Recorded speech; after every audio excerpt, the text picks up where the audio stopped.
My name is Mark. I grew up in a poor household and never got anything I wanted. Even so, there was nothing I could do about it, so I endured it. But, at my parents' request, I started working right after middle school to support the family. To be honest, I still don't know why my family didn't have any money. Even as an adult, I can't understand why we were so poor. I want to know, but whenever I ask, the question is brushed off. When I started working after middle school, I asked seriously, but I never got a clear answer. Why is our family so poor? All my friends have more money. None of my friends are working after middle school. Don't worry about that. Just do what you're told. Of course, we feel sorry for you. I don't mind working, but I want to know why. Otherwise, I can't stay motivated. There are some reasons we can't tell you. We're truly sorry for that, but we need you to work. I don't understand why you have to hide it. People ask me why I'm working so hard at my age. I see, you can't answer them, so you want to know from us. But we can't tell you. The more you hide it, the more curious I get. I'll keep working, so just tell me the truth. We appreciate you working after middle school, but we can't tell you the reason. Do I have to work my whole life without knowing? I don't want to work without a reason. Why do I have to do this? We'll tell you when you're older. Until then, please just keep working. We're very grateful. If you really are grateful, then tell me. Why do I have to endure this? Fine, I'll wait until I'm older. In the end, even now as an adult, I haven't gotten the answer. I can only guess, but I think my family had some debt. I was probably made to work to pay it off. I didn't understand as a child, but now I can grasp it a bit. If my parents had told me it was for debt, I would have refused. Because no matter how much I worked, it wouldn't benefit me. When I told my school that I was working after middle school, I was teased a lot. I still remember it vividly and think about it sometimes. Mark, you're going to work right after middle school, right? I knew you were poor, but working after middle school means you must be really poor. I don't want to work, but I have to help my parents. If I don't, my family will struggle. Being born into a family like that, you have no luck, Mark. An elite like me will go to college. You're just a middle school graduate. So you would stay dumb.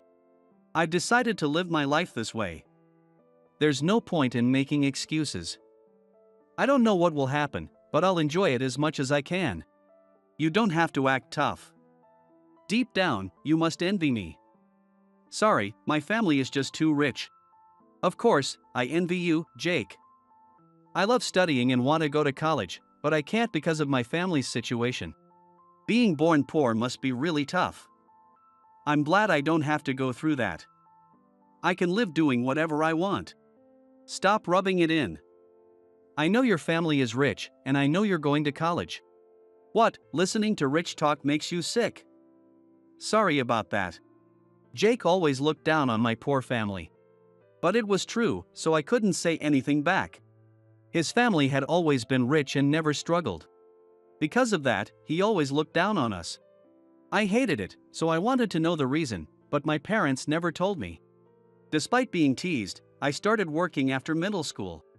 On graduation day, as I was leaving alone, Jake and a beautiful classmate named Sarah talked to me.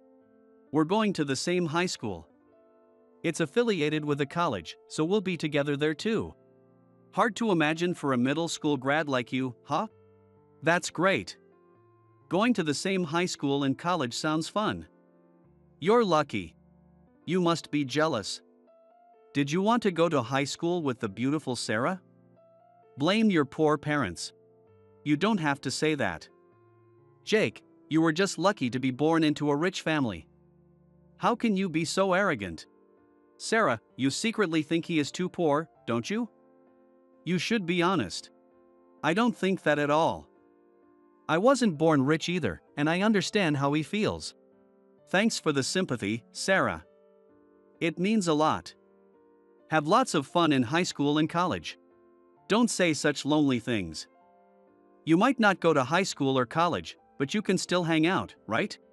Will you still hang out with someone like me after graduation? I thought you'd cut ties. I'd love it if you invited me. even though I'm not going to high school. Of course, I'll invite you to hang out. It doesn't matter when you start working. So even if I'm in high school, I'll still invite you to hang out. She was a really kind person and always treated everyone nicely. She never looked down on me for being poor and always treated me as an equal.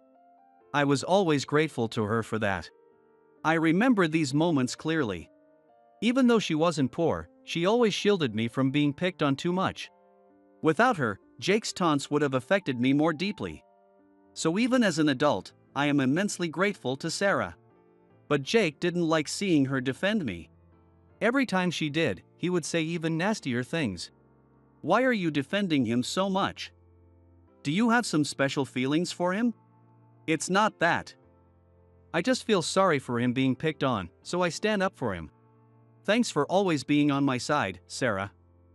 Because of you, I made it through middle school. Jake's the one in the wrong for saying such things.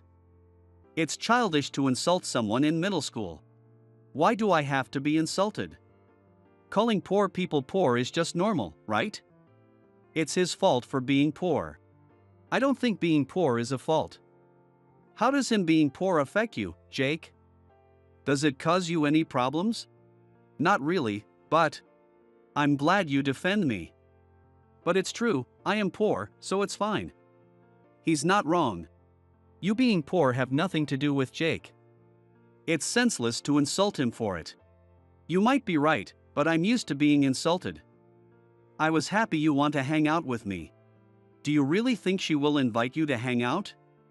She was just being nice. She won't actually invite you. I seriously plan to invite him. Why do you presume to speak for me, Jake? Stop it. You don't mean it. It's crueler to say it and not follow through. So, you want to look down on poor people too, Sarah? What you say makes no sense. If that's how you feel, I won't hang out with you anymore. I'll only invite Mark. Fine, do whatever you want. I don't want to hang out with someone who defends poor people. Because of me, they had a fight. But there was nothing I could do. Even if I had intervened, the situation wouldn't have changed. Their argument was heated, and I had no authority to speak. Not because I was poor, but because I wasn't going to high school. I was the only one in my middle school who was going straight to work. I was isolated and gossiped about. I hated it, and near graduation, I talked to my mom. I feel like everyone knows I'm working after middle school and they're talking behind my back. What should I do? Thinking about it is a waste of time. You're definitely working, so just ignore the gossip. But I can't help but hear it. Classmates insult me directly. It's because we're poor, you know that, right? Even if I call the school, they will just act out more. There's nothing we can do. Maybe, but I'm the only one working after middle school. I want to stop the gossip somehow. You're entering the workforce early, which is admirable. Education isn't everything, so don't worry. I've kept it a secret, but I want to go to high school and college too. I want to hang out with friends. I'm sorry we can't send you to high school or college. But you can still hang out with them. Treasure those friendships. If I hadn't been born into this family, I'd have a happier life. Why was I born here? I thought you were happy being born into this family because you never said otherwise. I don't always think that, but when I'm gossiped about, I wonder why I was born into this family. When I said that, Mom went quiet. She knew I was struggling and couldn't argue back. If she had, I might have rebelled. But seeing her expression, I knew I wasn't abandoned, so I resolved to work hard for my family. So I graduated from middle school and entered the workforce immediately. Now, I'm living alone, away from my parents' house. One day, out of the blue, I got a call from Sarah. I'm sorry for calling suddenly, Mark. I'm not the organizer, but I had your number, so I decided to call. No problem at all. You mentioned an organizer, what's that about? Is there a reunion or something? I thought I sent an invitation to your parents' house, but maybe you didn't get it. There's a class reunion in our hometown in 2 months. Oh, I had no idea. I've moved out and live on my own now, so I must have missed the invitation. Your invitation was probably sent to your parents' place. Since you didn't respond, I decided to call you. So, I can just confirm my attendance over the phone? I'd love to attend, but I'm a bit nervous about a reunion. You're a respectable working adult now, so there's no need to be nervous. But some of the attendees did say hurtful things back then.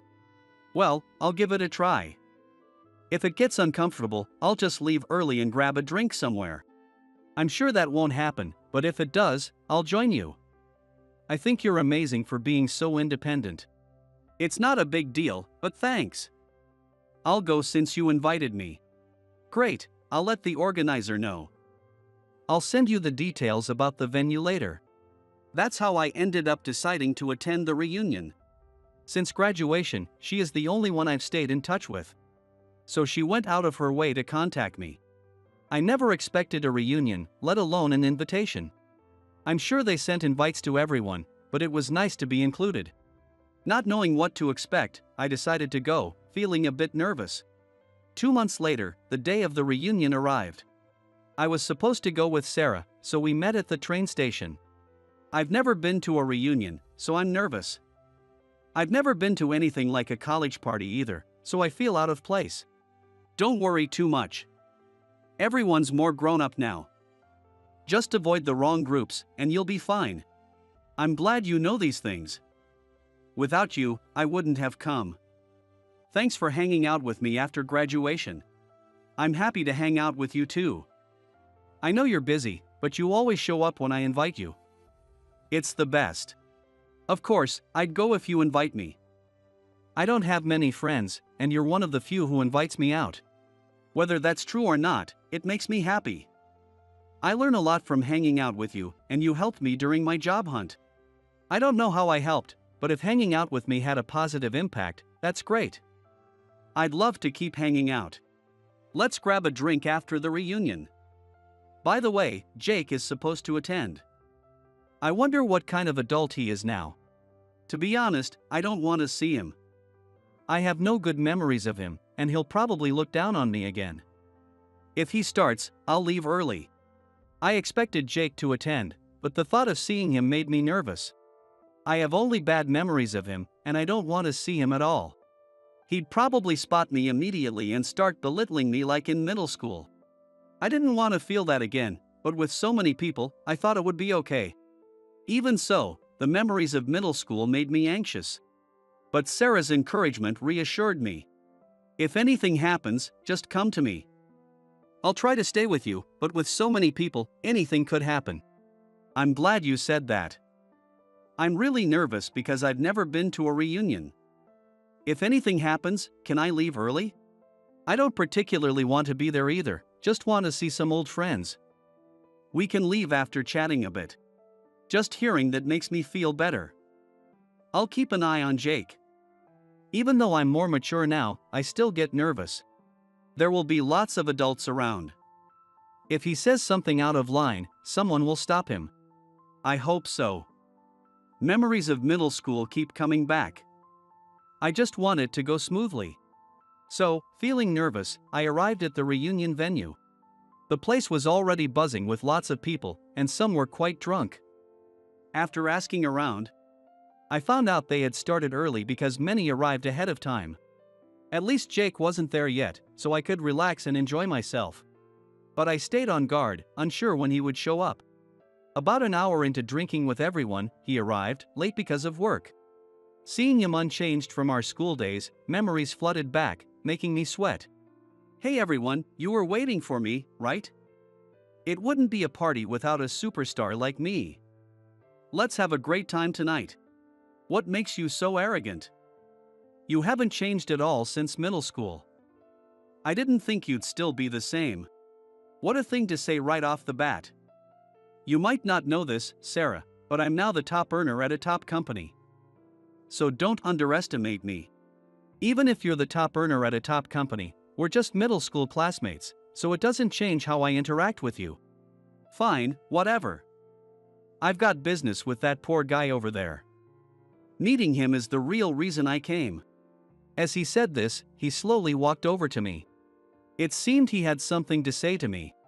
I had no idea what it could be. But one thing was for sure, it wouldn't be anything good. Given his arrogant introduction, he was probably going to brag about himself. As I was thinking that, Jake, with a smug grin, stood before me. "Long time no see, poor boy. You're still wearing cheap clothes. Years have passed since middle school, but you haven't changed a bit. It doesn't matter what I wear. So, what do you want with me?" "Well, I've become a top earner at a prestigious company since then. I make more money than you could ever dream of." "That's great for you. But why tell me?" "I don't really care. You're just jealous, aren't you? Admit it. Being poor is tough, right?" "Sure, being born poor wasn't great, but it doesn't bother me as much now. I cared more back in school." "You must still be hung up on it. You're probably stuck in a low-paying job since you only have a middle school education. If you'd been born into a rich family, things would be different." He continued to look down on me. His reason for approaching me was to belittle me. As Sarah said, he hadn't changed since middle school. He flaunted his privileged life and looked down on others. It seemed like some of our classmates were laughing along with him. They were probably the ones who gossiped about me back then, still laughing now. But I've grown up, and such things don't bother me as much anymore. While I was thinking that, Sarah came to my rescue. "Let's get out of here, Mark. This place is a waste of time. Let's go somewhere else and have a drink. The atmosphere here is ruining the taste of the alcohol. Sorry for making you feel that way. I'll treat you to the next place. Let's go find somewhere else to drink." "You're not going anywhere. How about we all go to his place for the next round?" "Why would we go to my place? Aren't there usually planned venues for the after party?" "It makes no sense to come to my place. I want to see a poor person's home. Although, I bet it's an old, shabby apartment compared to my home." "Fine, you can come over. But is everyone okay with moving the after party to my place? You're probably not happy about it, right? Your place is probably too small to fit everyone. Don't make us suffer." "I don't know what you consider suffering, but I'm fine with it. I sometimes have drinks at home, so I have some alcohol. I don't want to drink your cheap liquor. I'll bring the alcohol. By the way, I live in a brand new apartment." Jake started showing everyone pictures of his apartment. It seemed he was really a top earner and lived in a nice place for someone in their 20s. While having everyone over was inconvenient, arguing was more trouble, so I agreed. Everyone kept making derogatory comments on the way to my place. They assumed I lived in a shabby, small apartment and planned to laugh when they saw it. Actually, they started booking a second after-party venue. We arrived in front of my building. I moved recently and live here now. I don't know where everyone else lives, but sorry if it feels small. Wait a minute, you live here? Stop joking. You're supposed to live in a shack, right? My childhood home was old, but I moved out and live here alone. It's close to work and very convenient. Why are you talking like this is true? There's no way a poor guy like you lives here. This is a prime location tower apartment. It might be rare for someone living alone, but I love the view, so I live here. The long elevator rides are annoying, though. Stop acting like you live here. Even if you moved out, you must be in some rundown apartment. Show us your real home." Jake couldn't believe I lived in a luxury tower apartment. In middle school, I wore old, hand-me-down clothes, so it was understandable. But now, I work hard and pay my own rent. As I was about to lead them into my home to prove my point, Sarah couldn't hold back any longer and stepped forward. "Jake, you might not know this, but he has worked incredibly hard since graduating middle school and is now a successful entrepreneur." "Mark, an entrepreneur? He didn't even go to high school. There's no way he could do that." Everyone seems to be laughing, so I guess no one believes it. Here's the website of his company, by the way. Sure, his name is listed as the CEO, but anyone can make a website like this. You are just trying to fool me. Even after she explained it, you still don't believe it, Jake? Fine.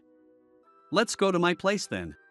With that, I led them into the tower apartment and opened the door to my unit. My last name was clearly written on the doorplate, making it undeniable. Jake's face turned pale with shock.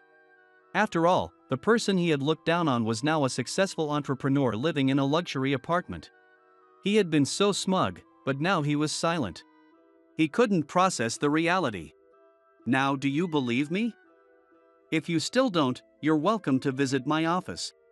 No way a poor guy could afford a place like this. And seeing your name on the doorplate, you really are a successful entrepreneur. Jake, you've always looked down on him, but he never gave up and worked hard. Now he's shining as a successful entrepreneur. I'm embarrassed to admit it, but being looked down on by you pushed me to work even harder. So, because we insulted you, you grew in defiance? I can't believe I was surpassed by you. After all the insults, to be outdone by the person you belittled, that's truly pathetic. I never thought this would happen. I was so sure I'd never lose to Mark. How did he achieve so much? Thanks to the success of my business, I was able to renovate my parents' old house. They were so grateful and happy. Jake always boasted about his parents' achievements, but Mark has done something truly admirable. He persevered and succeeded despite his circumstances. The person I looked down on has succeeded. In middle school, he seemed so incapable. Who could have predicted this? If you hadn't looked down on anyone, you wouldn't be so devastated now. It must be painful to see the person you insulted succeed, right? With her words, Jake fell silent and left the apartment. It seemed she had hit the nail on the head. Ashamed, he had fled. I've never seen him like that. But I'm glad you could show him up, Mark. It makes me happy too. Thanks for always being there for me, Sarah. I wouldn't have come this far without you. After graduating middle school, I initially worked at a regular company but couldn't fit in, so I went independent. Mentored by successful entrepreneurs, I gradually grew my business. A few years after going independent, I sold my first company. Using the proceeds, I started a new company and built my wealth. Thanks to this, I could repay my parents and live happily. Had I not been born to my parents, I might have remained just an employee, so I'm grateful to them. From now on, I won't let my lack of formal education hold me back. I'll keep moving forward. When I got home from work, instead of a welcome back, my wife said, "We need to talk." Then, she looked down and said, "Please divorce me." I couldn't understand what my wife was saying. I had been busy with work, but I thought our marriage was good. However, when I heard her reasons, my mind went blank. My name is Harris Anderson. I'm a 33-year-old working in the sales department. 3 years ago, I married my wife, Ava, who was 5 years younger than me. We don't have any children yet. At the time, Ava was 25. She wanted some time to hang out with friends and to enjoy just the two of us before we started a family. Although we both wanted children eventually, my work was so demanding that we decided it would be difficult to support her during pregnancy and to take care of a child. I didn't want to put all the burden on Ava, so we agreed to wait until my work situation calmed down. 3 years into our marriage, I only had to do about 2 hours of extra work each day. However, my job started to involve more business entertaining. Especially on Friday and Saturday nights, I had to attend drinking parties. Sometimes, I got those on Sundays too. It wasn't every week, but there were a few business entertainings a month. Dates planned with Ava were sometimes canceled. She would say, "It's your job, so it can't be helped," and of course, I tried to make it up to her, but I felt bad that she always had to adjust to my schedule. At the very least, I wanted to make household chores easier for her, so I let her use whatever appliances she liked and encouraged her to have plenty of time for hobbies and friends to avoid stress. Ava had the means to be a stay-at-home wife, but she wanted to work a bit, so she took a part-time job with reduced hours. We spent a lot of time apart, but I thought our marriage was good. We talked before bed and shared laughs together. 3 years into our marriage, I started talking about having kids, moving from a life of 2 to a life of 3. Ava would say, someday. I thought it would be nice if our first child was born by the time Ava turned 30, but I also thought there was no need to rush since children are a blessing. We didn't fight, and once a month, we went on dates to places within our state or the neighboring state, building happy memories and looking forward to the joy of expanding our family.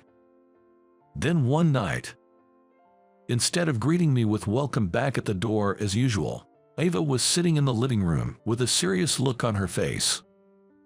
I tried to lighten the mood by saying, "I'm home." But instead of welcome back, she said, "We need to talk." Did something happen at work? That's what crossed my mind. Worried, I was about to place my hand on her shoulder and peer into her face, asking, "What's wrong? Please divorce me." And she calmly placed the divorce oath on the table. My mind went blank. I wanted to believe it was a mistake, something out of a drama I had only seen on TV. Why? As I said this, I searched my mind for any clues. Come to think of it, for the past 3 days, Ava had been saying, "I'm tired, I'll go to bed first," and went to sleep. Usually, we chat a bit before sleeping. But there was no sense of unease. I just thought she was tired. Did I do something to make you mad? Did I do something to you, Ava? I'm sorry, I didn't notice at all. Can you tell me what I did? I asked, apologizing. But Ava just looked down and shook her head. I had no idea what it could be. What do you mean by divorce? I want you to explain properly. I tried to calm my confused mind and asked in a calm tone. I can't do this anymore. I just want a divorce. I wished it was some mistake. Since when? Why? Why didn't you tell me before it came to this? There was no way I could stay calm. I bombarded her with questions, unable to grasp the situation. But she remained silent, lips sealed. It was pathetic, but I was shaking and my voice was tearful. Then Ava began to cry profusely. "I'm sorry. It's not your fault. It's my weakness. You did nothing wrong." Then why? Both of our faces were wet with tears. After a moment of silence, Ava gently placed her hand on her stomach. "There's a child in my belly." I felt a heavy stone drop in my mind. She had just found out about the pregnancy. Normally, this would be joyous news. But I had been so busy with work for the past 3 months. We hadn't been intimate. "It's not my child, is it?" She shook her head to my question. "Then whose is it?" I didn't want to accept it, but I had to ask.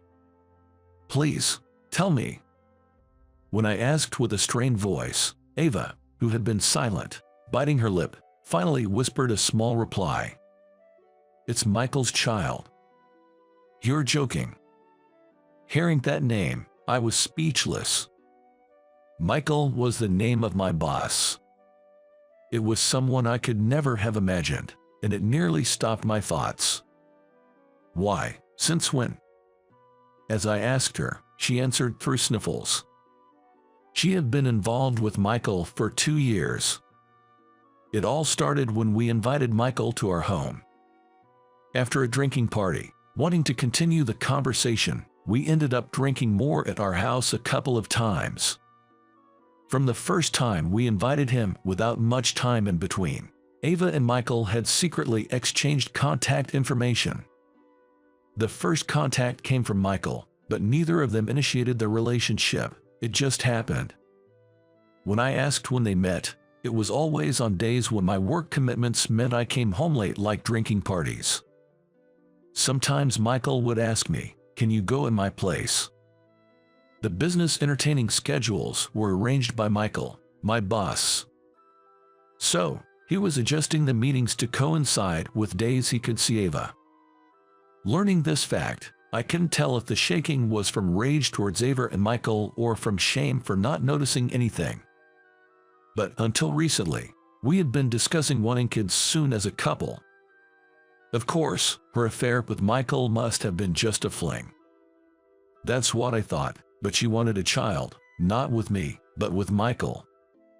Ava spoke honestly and said, "I'm sorry," but true to her request for a divorce, she admitted that she was now drawn to Michael.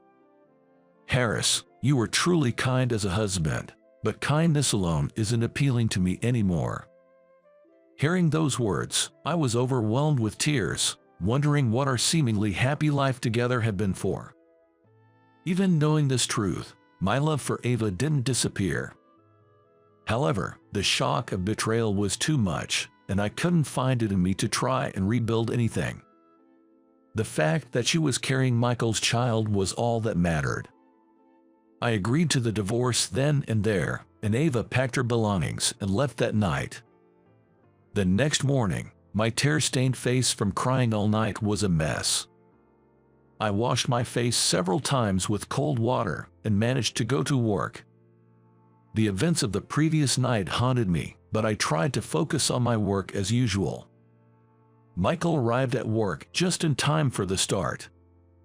Normally, I would greet him, but that day I avoided eye contact, pretending not to notice. "Calm down, stay calm," I found myself chanting internally. But it was impossible not to have flashes of thoughts. Feeling my breathing become erratic, I went to the coffee room to calm down. "Let's have a coffee and relax." As I was pouring the coffee, someone entered the office kitchen. Even without looking, I knew who it was by the suit. A hand landed on my shoulder. "Sorry, man, but Ava chose me." Hearing those words, I glared at Michael.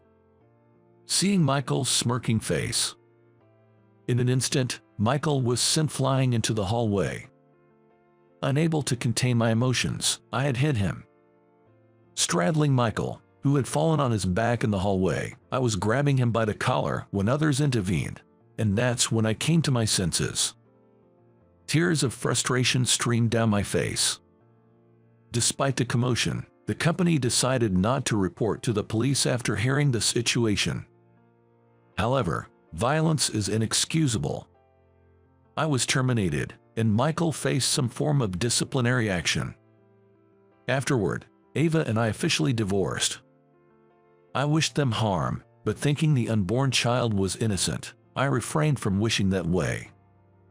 At that time, I just wanted to cleanly break away and disappear from the scene. Nothing could bring back the wife I was happy with. She was starting a new life with Michael and their unborn child. Becoming unemployed, I should have looked for a new job, but I lacked the energy to move forward, leading to days of doing nothing. Fortunately, I had savings from my bachelor days. I could manage without immediate employment, but the longer I stayed home alone, the more my spirits sank. Realizing this couldn't continue, I decided to go on a journey with no particular destination. I rode trains and buses, gazing at distant sceneries, and stayed at inns I stumbled upon to heal my mind and body. Though it was a solo trip for a change of scenery, my thoughts kept returning to my ex-wife.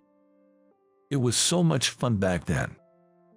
All the time I spent away from home for work seems pointless now. I didn't do enough as a husband. Despite this, the memories that came with my reflections were all the happy and fun times I had with my ex-wife from when we first dated until now. Maybe I should have a drink. The hotel only provided breakfast, so dinner was up to me. I thought about settling for some canned beer from the convenience store, but decided to go out for a change of scenery. Come to think of it, there was a small restaurant near the inn. I decided to visit a place I had found during a walk earlier that day. I walked through the door and took a seat at the counter. The place was somewhat busy with locals and tourists. That day, I had a couple of drinks in the fish dish before leaving. The next evening, remembering how delicious the local fish dish was, I went back to the restaurant. I had planned to stay at the hotel for one night and then move on, but I liked the scenery around there so much that I decided to stay another night. When I opened the restaurant's door, there were only 2 other customers inside. Maybe it was quiet because it was a weekday or because it was early. I took the same seat at the counter as the day before and ordered a drink first. While absent-mindedly watching the TV in the restaurant and slowly sipping my drink, the restaurant owner, now named Lucy, struck up a conversation. "You were here yesterday, right? Are you on vacation?" I awkwardly chuckled and replied, "Yeah, sort of," when she asked with a smile. "Take your time," Lucy said with a smile and went about her tasks efficiently. Eventually, the 2 other customers left, and I was the only one in the restaurant. Lucy brought over my additional order and struck up another conversation. "You seem a bit down. I hope it's not rude to ask, but are you traveling alone?" "Yeah, I guess so." I found myself unconsciously rubbing the spot on my right hand where my wedding ring used to be. Maybe I drank a bit too quickly that day. Feeling slightly tipsy, I started to open up about why I was on this trip. I hadn't talked about the divorce to anyone, not wanting to worry my friends. I probably just needed someone to listen. And again, the next day, for the 3rd consecutive day, I found myself back at the restaurant. "I'm sorry about last night." Once I started talking, I couldn't stop, and it turned into a long conversation. "That's okay. There weren't any other customers anyway. Oh, you seem a bit more refreshed today." "Thanks to you." I thanked her and took my seat at the counter. I was the first customer of the day since it was early. With no other customers around, Lucy engaged in conversation. We talked about how long I planned to take it easy and how I knew I needed to find work eventually, all while sipping my drink. You don't have to rush back into work if you're not ready. Some say staying busy helps, but if you have some savings, maybe taking it easy and doing some part-time work could help you recover at your own pace. There are many ways to live. I ended up here by going with the flow, too. Changing your living environment might be a good idea. Maybe even consider moving out of state for a fresh start. Lucy's words struck a chord with me. As we were talking, the restaurant door made a noise. "I'm back. I got everything you asked for." She might be in her late 20s. The woman smiled at Lucy and started a conversation. "Thanks, Emily. You're a lifesaver. Was it heavy?" "It was nothing. Do you need help with anything today?" "No need today, Emily. You must be tired, right? Come, have a seat. You're staying for dinner, aren't you?" "Thank you. I think I'll have that." The atmosphere in the restaurant seemed to brighten suddenly.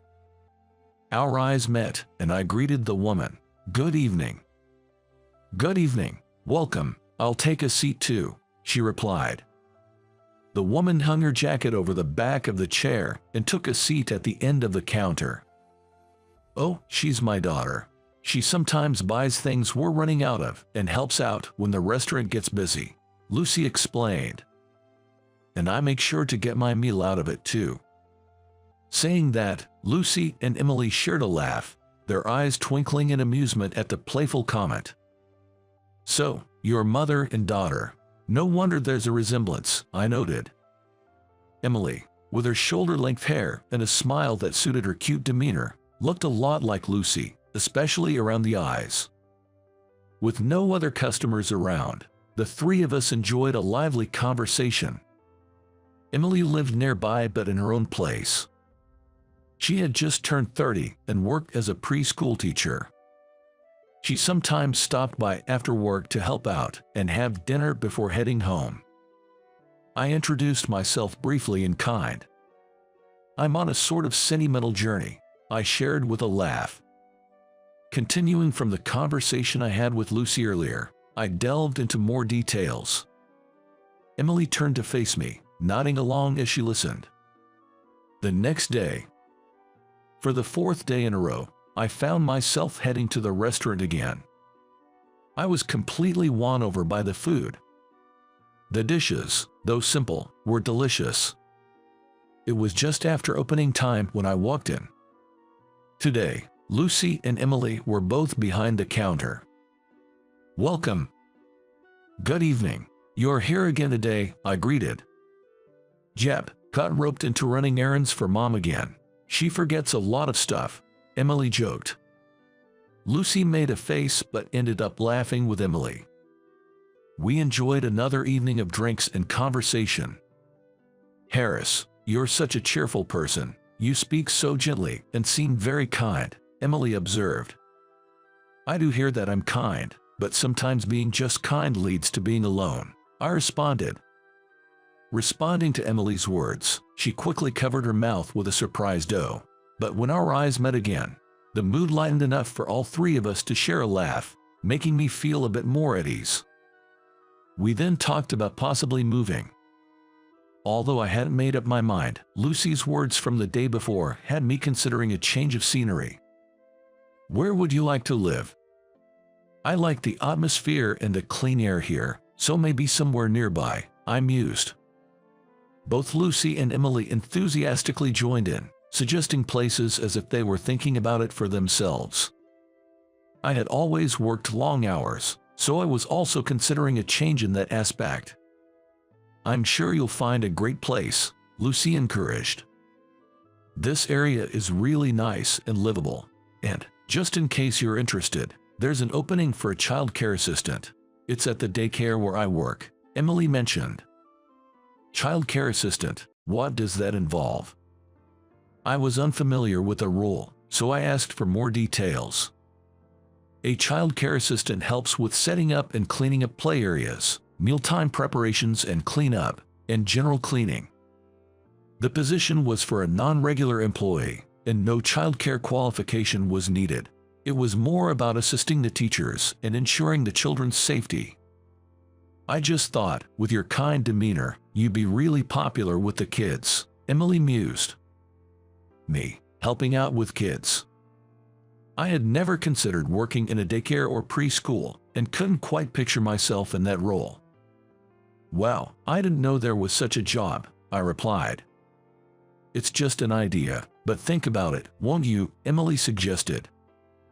I momentarily pondered the diversity of jobs out there before moving the conversation to another topic and enjoying my meal. Ultimately, after a week's stay at the hotel, feeling somewhat rejuvenated, I decided to temporarily return home. The silence that filled the house upon my return was palpable, yet the space, filled with memories of my ex-wife, felt suffocating. After giving it considerable thought, I decided to leave this town and start afresh elsewhere. Determined for a fresh start, I decided to begin life anew elsewhere. Taking only what was necessary, I left the house filled with memories of my ex-wife behind. I chose a new apartment that came furnished. My destination was the town with the restaurant I'd visited during my trip. After settling in from the move, I found myself suited up. Nervous about an interview for the first time in years. The interview was at the daycare where Emily worked. I had the interview with Miss Taylor, where I introduced myself and discussed my previous job and responded to various questions. "Your way of speaking, expressions, and overall demeanor are really gentle and pleasant." Hearing these words helped to ease my nerves a bit. "Lastly, could you share why you decided to pursue this job?" she asked. Yes, initially, I was unaware of the child care assistant role and couldn't imagine myself in such a position. However, I recalled being favored by younger children and animals since my childhood, and I've always enjoyed caring for others. Though it's a job caring for young children, I was motivated by the thought of contributing to preserving their innocent smiles. I acknowledged to Ms. Taylor that, while I could only imagine the challenges, I was fully aware this job wouldn't be easy. Yet, I assured her that my decision to apply was made with serious consideration. A few days later, I received a call offering me the job. The excitement of what lay ahead was invigorating, yet it also made me feel a sense of responsibility. Once I started working, My tasks were more about indirect care than direct child care, involving cleaning, sanitizing items the children used, and taking care of anything that got dirty. I often found myself working behind the scenes or at a distance from the children and teachers. Day after day, I diligently completed the tasks assigned to me. Then one day, while cleaning items used outside and those covered in mud, a couple of children shyly approached me, asking, "Mr. Anderson, want to play?" Despite my internal reaction of "I'm not a teacher," I was at a loss for how to respond to being addressed directly for the first time. "Mr. Anderson is busy cleaning right now, but how about we play together later?" Emily intervened promptly. The children cheerfully said yes and ran off to the play equipment. "Thank you. It was the first time I was approached like that, and I didn't know what to do." "The children are very curious about you, Mr. Anderson. Let's play with them once you are finished." From that day on, gradually, I began to spend more time interacting with the children, playing with them, accompanying them on walks. Every time I experienced the children's innocence, my heart felt warmed. At the same time, I witnessed the remarkable skills of child care workers. They give each child attention and unwavering love. Every day, they create an environment where the children can have a fulfilling time at the daycare. It requires communication skills, physical strength, and sometimes patience, but they always empathize with the children's feelings. It might seem obvious, but it's not something that can be easily done. Moreover, there's a significant responsibility in taking care of these precious lives. Each time I felt this responsibility directly, I became more resolved. "How do you feel about interacting with the children?" Emily asked me after work. "The children's smiles always energize me. It's tough, but enjoyable." I shared my honest feelings, including my usual sentiments. Emily smiled and nodded in agreement. "I'm glad I introduced you to this job. It seems to suit you really well. Have you considered pursuing a career as a child care worker?" When Emily suggested this, I replied half-jokingly, "Do you think I could do it?" But once I was back home, I found myself naturally turning on the computer. What I was looking up were online courses. I opened a page about obtaining a child care certification and read through it thoroughly, from start to finish. Interacting with the children every day and observing the teachers at work had sparked a desire in me to become a child care worker. I knew it wasn't a job to be taken lightly. Still, I wanted to give it my all and try. I enrolled in the online course to obtain my child care certification. Congratulations! With that exclamation, the table in front of me was laid with a cake and party food. "Come on, let's take a picture. Smile, smile." I held the acceptance letter in my hand, beaming with joy. "Now you're officially a teacher." "There's still so much more to learn," I replied. Though it was a slow process, I diligently studied child care through the online course. I could have taken the exam within a year, but I failed my first attempt. I passed on my second try. She even came to my house to help me study at times. She often brought dishes to share, greatly helping me during our study sessions. Though younger, Emily was a reliable senior colleague I could depend on. "I passed thanks to you, Emily. Thank you so much. I'm so happy for you. Let's work hard together as child care workers from now on." Finally, I felt like I was on equal footing with her. I was filled with a renewed determination to work harder for the children. I could never have imagined that from the depths of despair, I would find such hope-filled days. A sentimental journey that started without direction led me to this fulfilling life in a place I stumbled upon. Even though I had decided not to dwell on the past, I couldn't help but reflect on it. I needed to be grateful for the circumstances I found myself in. I looked up at the ceiling, fighting back the tears that threatened to overflow. "Well, shall we eat?" As I tried to lighten the mood, Emily said, Wait a moment. There's something I've been wanting to tell you once I could congratulate you. Emily turned to face me, looking me straight in the eyes. Would you go out with me? I was frozen, staring back at her. The thought of being confessed to had never crossed my mind. I had sworn off love and marriage, thinking I had had enough. I respected Emily as a senior colleague, one of the people I looked up to. But to say I wasn't attracted to her as a woman would be a lie.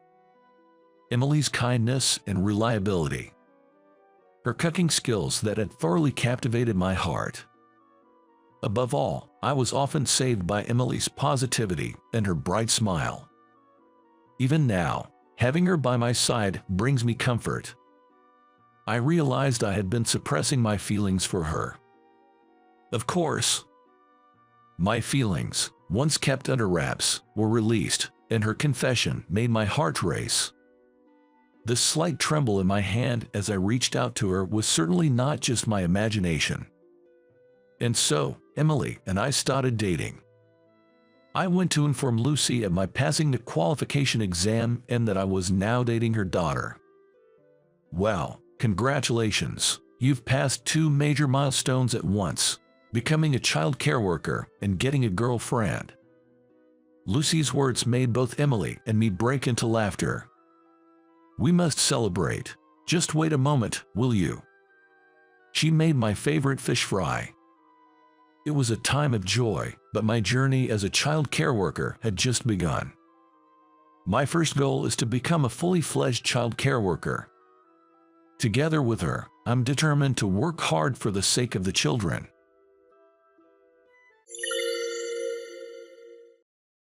Look at your face, it's obvious. No wonder you got demoted.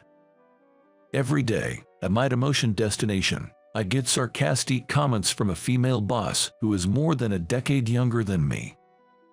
Having been demoted from the headquarters to a regional office, I was living a lackluster life. However, one day, an unbelievable project came from the headquarters, and my female boss faced an unexpected problem.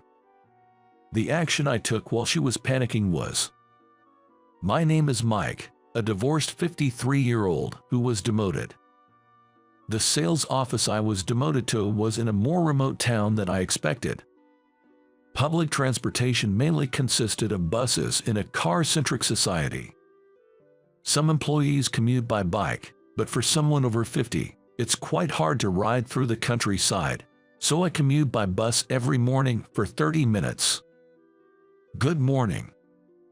As I opened the door to the office, several employees had already arrived. We exchanged brief greetings as we headed to our desks. Aunt Mike, good morning. The one who greeted me a beat later was Daisy, my younger boss. Daisy is younger but competent and a very beautiful woman. Her name, Daisy, suits her beauty, but the problem is her personality. She has a somewhat harsh character, high pride, and is the type to bluntly say what she wants. She seems to either pity me or mocks me for being demoted at this age, making sarcastic comments almost daily. Whenever something happens, she sighs and says, "Mike, you really are lackluster," commenting on my appearance or personality. Furthermore, upon learning I'm divorced, she'd say things like, "No wonder you got divorced." There's no room to argue back, and not wanting to start any trouble, I just keep quiet and focus on my work. Well, I can somewhat understand Daisy's feelings. As someone in charge of the office, she would want competent subordinates, but here, everyone has been demoted from the headquarters. Either oddballs or employees who messed up at the headquarters. Dealing with such employees must be quite stressful for her. Daisy was always irritable, and that seemed to affect the overall atmosphere negatively. Then one day, our sales office was hit with a troublesome problem. It was more like it was pushed onto us by the headquarters. Daisy, having received a call from headquarters, was at a loss. "Daisy, what's wrong?" "Got a call from headquarters. Seems like they're short-staffed. They specifically asked for you. I was surprised and ended up giving her a second look. If the New York headquarters were short-staffed, they should be able to call for help from a closer office. So why call from a remote place like ours? It turned out the call was about wanting her to join in entertaining an important client. Oh, an important client. Company A, right. I sighed, realizing what it was about.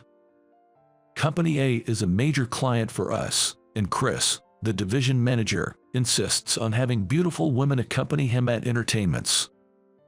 Usually, a nice and pretty female employee from the headquarters would handle the entertaining, but she was out sick and couldn't come to work. With the entertainment scheduled for the day after tomorrow, Daisy was chosen as a substitute. It makes sense since Daisy is famously beautiful. I figured she would meet Chris's standards, but it meant she had to come all the way to New York just for this entertainment. The reason she was chosen probably also had to do with her being in a position difficult to decline. I don't know anything about New York. Daisy wasn't originally from New York, which added to her worries in a different sense. Maybe it's time for me, who grew up in New York and worked at the headquarters, to step in. While bracing for a possible scolding for meddling, I cautiously suggested an idea to Daisy. Hey, if you'd like, maybe I could come along with you. Huh? Her eyes, which seemed anxious, turned to me, and for a moment, they appeared to sparkle. But then, as usual, her brows furrowed with suspicion. What's this about? You find my trouble amusing? No, it's not like that. I carefully continued, trying not to hurt her pride. Well, back at the headquarters, I had subordinates too. It's tough, having only oddballs for subordinates, right? So, if it's okay with you, let me handle anything related to New York.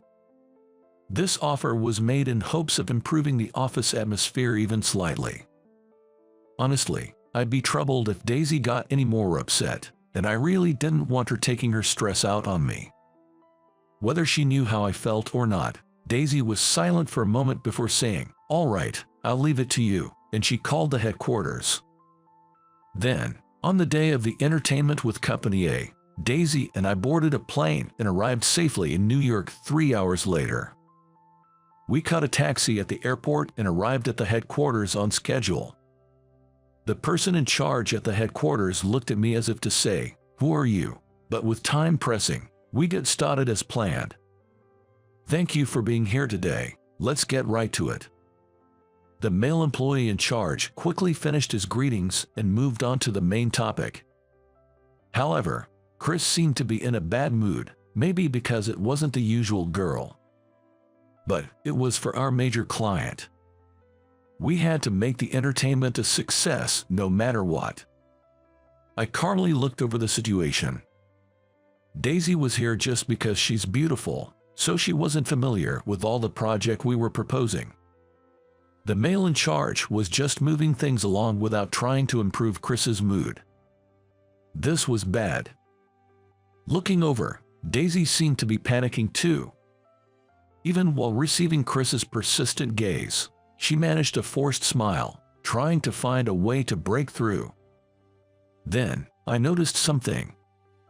Taking advantage of a pause in the conversation, I spoke up to Chris. By any chance, is that watch the one that was just released recently? It was quite a sudden change of subject, but Chris's eyes lit up as he rolled up his sleeve to show his watch. Ah, you recognized it. It's a custom model of the item released the other day. Impressive. I always think I should follow your lead, always being on the cutting edge, and it really suits you. Of course, it does. I breathed a sigh of relief as Chris seemed to be in a better mood. From there, we went off topic a bit but got into an engaging conversation about the watch. Eventually, the discussion went well, the contract continued, and the project was good to go as planned. Mike, I appreciate today. On the return flight, Daisy thanked me, and I was so surprised I couldn't immediately find the words to respond. It's nothing. If I was able to help, that's great. Let me know if there's anything like this again." When I said this, Daisy lowered her brows and smiled shyly. "Sure, I will." I was a bit startled by her rare smile. Then, she went back to her usual expression, putting her hand to her chin as if thinking. "But seriously, Mike, you were really good at talking and efficient. Who are you, exactly?" "Who I am." When I couldn't immediately respond to her sudden question, she asked me, "Why were you demoted?" It was the first time she asked me that. Actually, back at the headquarters, I was on the fast track.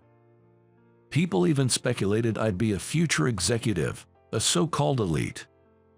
But then, a colleague named Harry complained to HR that he was being harassed by me, which completely derailed the career path I had envisioned. Of course, I wasn't harassing anyone, yet. There were incidents like his lunch being found in the trash and screws removed from his chair. Undeniable evidence of bullying.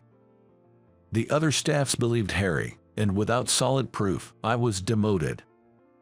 As soon as my wife found out about my demotion, she left me for another man. Her haste made me think she must have had someone on the side all along, which just added to my distress. The day before my demotion, I confronted Harry, saying, "Look, it really wasn't me. I genuinely want him to understand that I harbor no ill will towards him." However, Harry's response crushed me. "I know, but you see, you're just annoying." It was then I realized I had been set up by him. After I finished my story, Daisy looked at me with wide eyes in shock. After a brief silence, she apologized. "I had no idea you went through all that. I'm sorry for how I've treated you." The next day at work, I immediately noticed a different atmosphere in the office. A palpable change. During the job briefing in the morning, Daisy said, "Let's all work hard to improve our performance." She had become kinder to everyone, including me, as if she was a completely different person. "Mike, did something happen in New York?" "Well, no, nothing in particular." Others asked about her change, but I had no real explanation. She must have been inspired by the atmosphere at headquarters and decided to make a fresh start. Regardless, although there was some initial confusion, the office atmosphere improved day by day. This had to be a good thing. "Mike, are you ready?" "Oh, yes, I'm on my way." Perhaps because of the incident in New York, I had gained her trust, and we started working closely together. I couldn't really understand it, but her newfound enthusiasm was somehow endearing, and I threw myself into work to support her, just as I had back at the headquarters. Maybe because the work environment had improved, our office's performance began to skyrocket. As our achievements grew, so did the unity and motivation among the staff. A few years later, our office finally became a top-performing branch in the country, and we're supposed to receive an award from the headquarters for our achievements. There I was, on a plane to New York. Daisy was sitting next to me. "Congratulations, Daisy, you'll definitely be able to work at the headquarters now." We had been summoned by the headquarters after achieving top performance. She was likely to be transferred to the headquarters next. While I felt sad to see her leave the office, I was happy to see our hard work pay off in this way. But Daisy just shook her head, indicating that didn't matter to her. "No, it's you, Mike, who will be working at the headquarters. I've worked hard all this time to get you back there." "Huh?" I was so surprised that I froze. Did I hear her correctly? She worked hard for me to return to the headquarters. I looked at her, but all she did was give a small chuckle. Wow, what a beautiful smile. As I thought completely off topic, I put my hand on my temple. What do you mean?" After a brief silence, she whispered, "That time, on the return flight, I noticed I liked you. Oh, it's okay that we are just a boss and subordinate. I just wanted to do something for you." I wonder how I appeared to her as she murmured this to me. "Do you have time after work today?" She looked surprised at my sudden question, but quickly responded with a yes, of course. Though the air was a bit awkward, we made small talk until we arrived in New York. Upon reaching the headquarters, we ran into Harry in the lobby. I stopped in my tracks as he glared at us. It made sense. Thanks to our recent performance boost, I had managed to get a bit of revenge on him.